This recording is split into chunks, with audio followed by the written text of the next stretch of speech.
Today we're continuing a manhwa called I Stole the Male Lead's First Night. The previous chapters are in the description. Please like and subscribe. It helps a lot.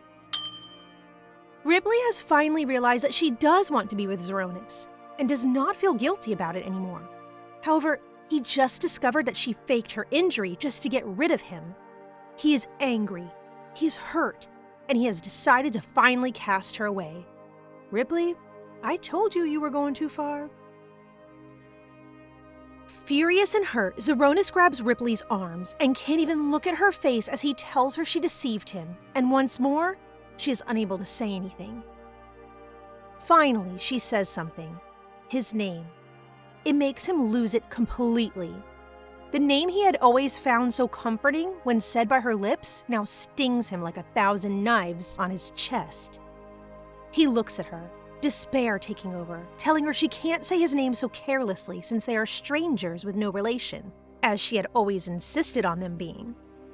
He has the eyes of a madman as he caresses her face, asking her what he should do, if he should act according to his reputation, what kind of punishment would be suitable for her.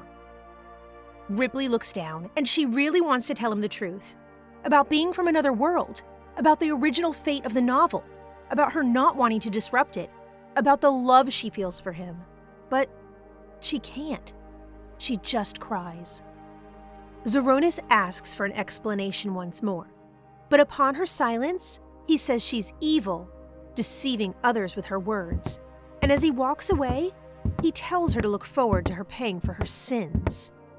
The door closes behind him, and Ripley falls to the floor in tears, hating herself for what she's done. Sylvia finds her soon after, and after learning of what happened, tries to comfort her by telling her that this is what she had originally wanted, so it might not be too bad. It is true. After all, she has struggled with getting rid of Zeronis since the beginning of the story, and she's finally accomplished it. Remembering her original goal and that the flow of the story might be restored, she gets up, thinking about how she might be able to actually leave this world, which after all is not really her own. She tries to convince that the pain in her heart and the coldness of his once affectionate voice can be endured because, in the end, it doesn't matter. It's just a story she once read in a book. As she thinks this, however, she can only cry with deep hurt. Oh, Ripley, your actions were not the best, but you always had good intentions. The days go by, and while Ripley is trying to get over her heartbreak, she receives a visit from Etoile in which she finds out something rather infuriating. Etoile's family has been trying to receive investment from the Duke for a while as they were trying to establish themselves in the business of trade, and things have been going favorably. However, they recently received notice that he would not be involved with her family any longer. When? The day after Zeronis called things off with Ripley. Coincidence? Ripley thinks not. Furious about the thought of him taking his anger for her out on her one and only friend, Ripley heads to his mansion right away. As soon as she arrives, she is met by the butler, and since she doesn't have an appointment with him, she is led to a reception room to wait, being told that it might take a very long while for the Duke to have a minute for her in his busy schedule. Once alone, Ripley blushes from embarrassment because for some reason, she thought she could just drop by and would not have to wait like all the other times she had visited. But well, she must have forgotten how angry he is at her over having had his heart broken. Wanting to talk to the Duke alone, Ripley sends Sylvia to wait in the carriage, and so the wait begins. She waits, and she waits, and she waits, until she looks out the window and there he is, right there, talking to Rose? Was he busy because he was with Rose all this time? He moves on fast. Even though the Duke arrived at the mansion, he still did not go see Ripley right away. She waits for hours without eating anything, and after a while she falls asleep in the couch, tired and hungry. She is woken up when a hand caresses her cheek, but when she opens her eyes, there's only Zeronis, looking at her coldly. He scolds her for falling asleep in someone else's home after dropping by without an appointment, but Ripley just tries to laugh it off and gets right to the point of the conversation. The Duke is a coward, she says. He seems angry by her statement, but then confused when she mentions Etoile. She accuses him of withdrawing his investment in Etoile's family because of their breakup, but he just raises his hand to stop her, and tells her she's very mistaken, still with his extremely cold eyes. The air is very tense, but suddenly he taps her in the forehead, telling her that firstly, even if what she said is what happened, she, who made such a grave mistake, should not have come running pointing at him so confidently. He keeps on poking at her forehead as he tells her that she didn't even make an appointment and is so demanding and insulting. Ripley swats his hand away and tries to get a word in, but he continues, explaining that the reason why he withdrew the investment has nothing to do with her, but that it was a business strategy and was carefully premeditated. Ripley has finally realized it. In her "now all the Duke does revolves around me" mentality, she's made a very big mistake indeed. Her face is almost as red as her hair as she bows, asking for forgiveness. She literally wants for the earth to swallow her so she won't have to be facing him anymore after such an embarrassing display. The Duke asks why she bows before him to ask for forgiveness, and she simply says it's because she was wrong, but then he asks her why she didn't ask for forgiveness before, and if that means she thinks he was wrong back then and not her. Finally, they get to talking about that. She reveals she tried to trick him because she didn't want to marry him, and that she didn't really remember what had happened on the night they met. She says the Duke had insisted so much upon the marriage, but she didn't want it. Zeronis gets closer to her and grabs her by the chin, telling her he already knew she didn't want to marry, and about her silly schemes, and that he didn't care because he had no intention of letting her go. After saying this, he kisses her right in the middle of the room and holds her closer after he asks her out loud what she has done to him. In the past, all those who betrayed him were easily discarded, but he can't do that to her. He still wants her. Whatever happened after that, we don't know, because we jump right onto the next scene in which Ripley and Etoile are having tea, and they discuss the invitation they received to Rose's boat party. Ripley knows that Rose sent the invitation to them because she wants to show off to her competitors, and she knows that in the novel, this ended badly for Etoile, so she tells her it's best not to go at all. Etoile agrees, but her father, the Baron, wants her to go to make friends, so she asks Ripley to go with her, and so she accepts. Now to the fan part. Choosing the dresses and accessories for the party. Since she knows Etoile is not one to spend, Ripley shares her closet with her. It is finally the day of the party, and Etoile looks radiant, while Ripley, who also looks pretty, looks proud on the sidelines. Just then, though, she bumps into the Duke, and not really knowing how to behave after that kiss, she smiles and waves saying hi, but he just stares at her.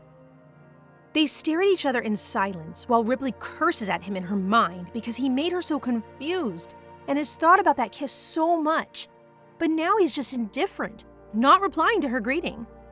He tells her he doesn't want to talk to her, but he still stands in front of her, not moving. Sundere much? He finally leaves, only to be chased after by a sprinting Rose, who stares at her coldly, disgustingly, before grinning towards the Duke, and then leads him into the boat, grabbing him by the arm, asking him if he wants a private tour of the boat.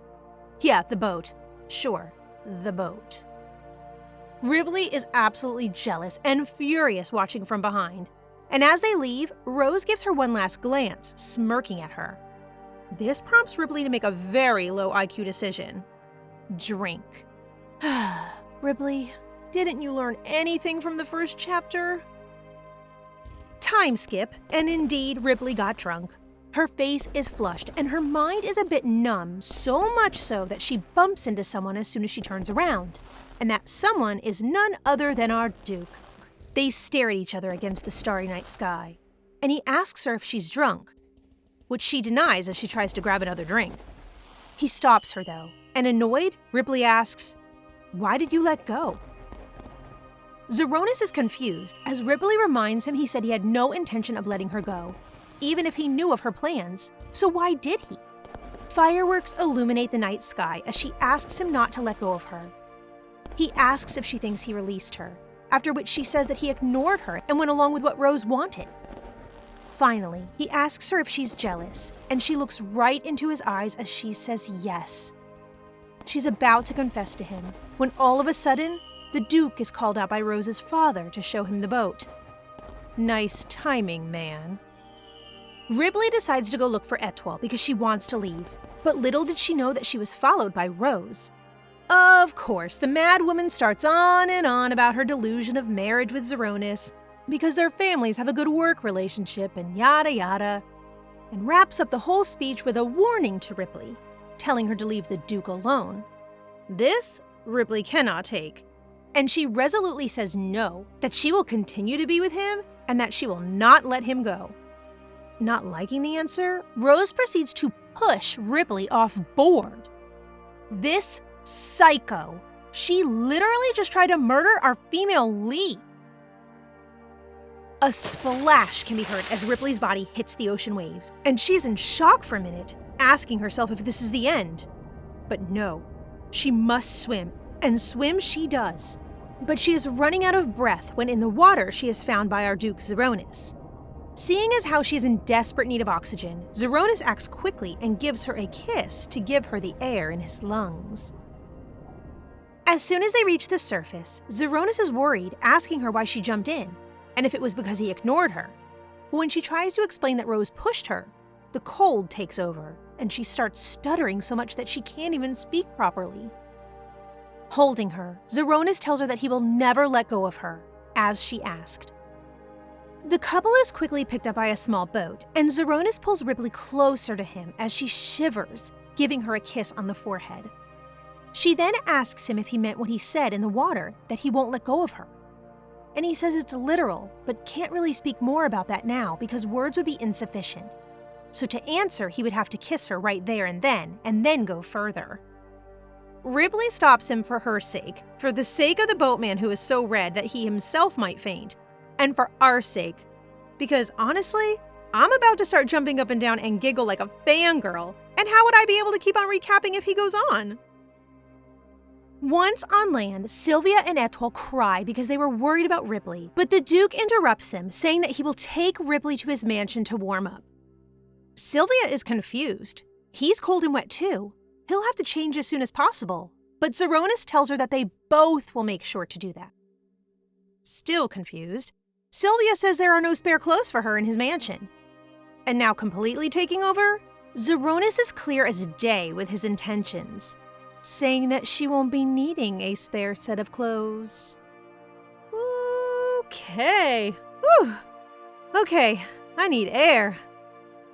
Sylvia needs it too, as she blushes madly and is sent to fetch some clothes for her if she desires. But their destination will not change. Ripley tries to make sense of his words as she is carried away because her mind is not working properly at the moment, and Zeronis takes the opportunity to tease her further, asking if she needs an explanation. Once in his mansion, Ripley warms up and heads to the main room where a bed with roses awaits her. She is nervous, but is soon distracted by how soft the bed is. She is scared out of her senses though when Zeronis finds her in that position, but she quickly calms down as they sit to talk. Zeronis tells her that he was never really trying to get rid of her, and when Ripley reminds him of his actions, he tells her that he tried to let her go, but couldn't.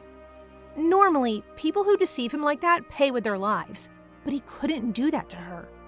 He is embarrassed by how emotional he is about her, how he can't stop keeping her in his thoughts, and he finally says it. I am in love with you. He will never let go of her because he loves her. Ripley blushes, but she will not leave him alone in his confession and replies by saying she loves him too. Zeronis can't contain himself and grabs her hand to kiss it, only to trail upwards towards her lips. He then takes her to the bed, where he asks her if she is sober this time, and she looks bashful as she says she is. He inches closer to her and tells her that she can't say she doesn't remember later on. He asks her to call his name, again and again and again. Ripley wonders why he was depicted as obsessive in the book. But then she realizes that for her, if she had to give his eyes, smile, and loving voice to someone else, she would go crazy herself. Finally understanding what love means to her, the eventful night ends as they become one in every single way. And so does our story. What? What do you mean the story is done? Well, guys, the story does continue, and they grow stronger as a couple and face the villainess and some other mysterious new characters. But I think that, at least on the channel, we can wrap the recap with this romantic ending. Otherwise, it might drag on for too long, and I'm sure you want us to update some of our other series, and maybe bring some new ones. I do recommend that you read the rest of it if you liked it. Don't forget to subscribe and like if you liked this story. There's many more stories to come. Let me know what you thought in the comments, and see you in the next one!